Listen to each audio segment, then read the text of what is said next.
Ito guys, mag-repair tayo ngayon ng gown ng aking pamangkin. Kasi masyadong luwa yung kanyang dibdib. Kaya kailangan kong iksian ang strap ng shoulder para hindi lumuwa ang dibdib.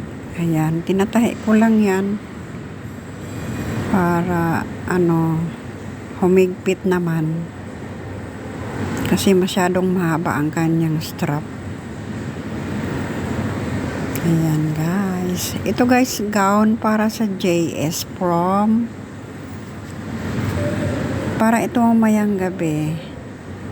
Kaya ayan, tinahi ko na para maya isusuot na niya.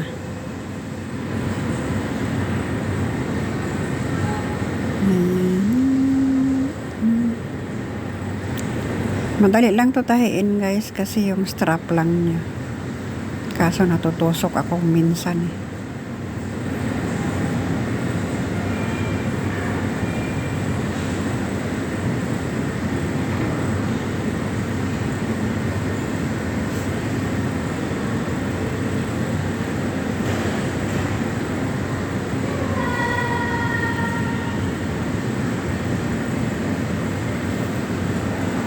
Here we go.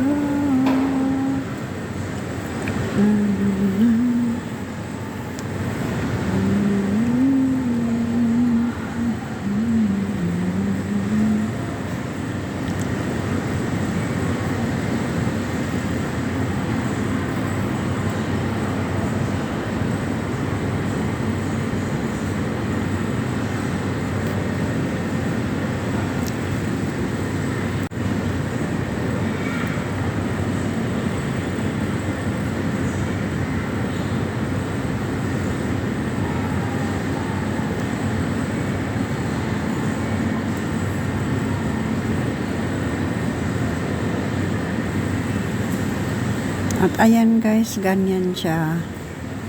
In-adjust ko lang naman kasi talaga.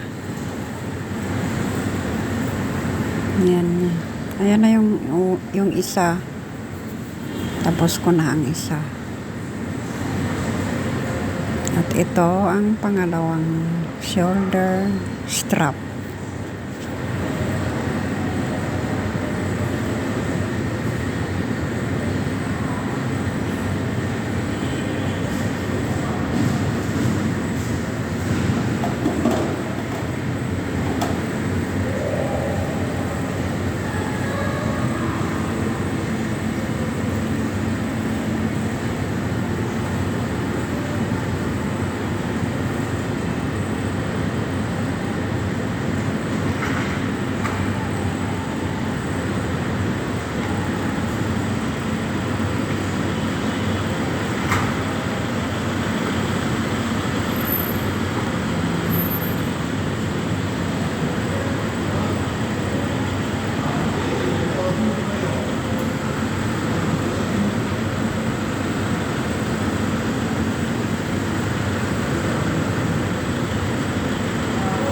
At ayan na, tapos na ako sa pag-adjust ng kanyang ito hinangir ko muna para makita ang kanyang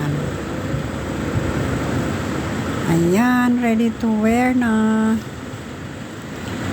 At ito ang partner ng kanyang gown, pink na may mga beads, beads crystal. Ayan na ang ating celebrant ng JS prom. Ayan, ready na siya para umalis maya. Nire-retouch lang ang kanyang makeup.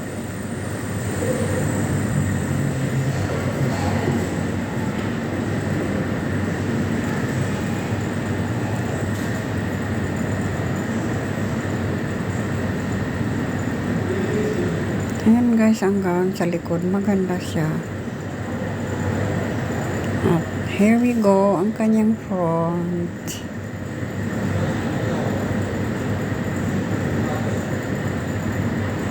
In fairness, maganda talaga ang gown.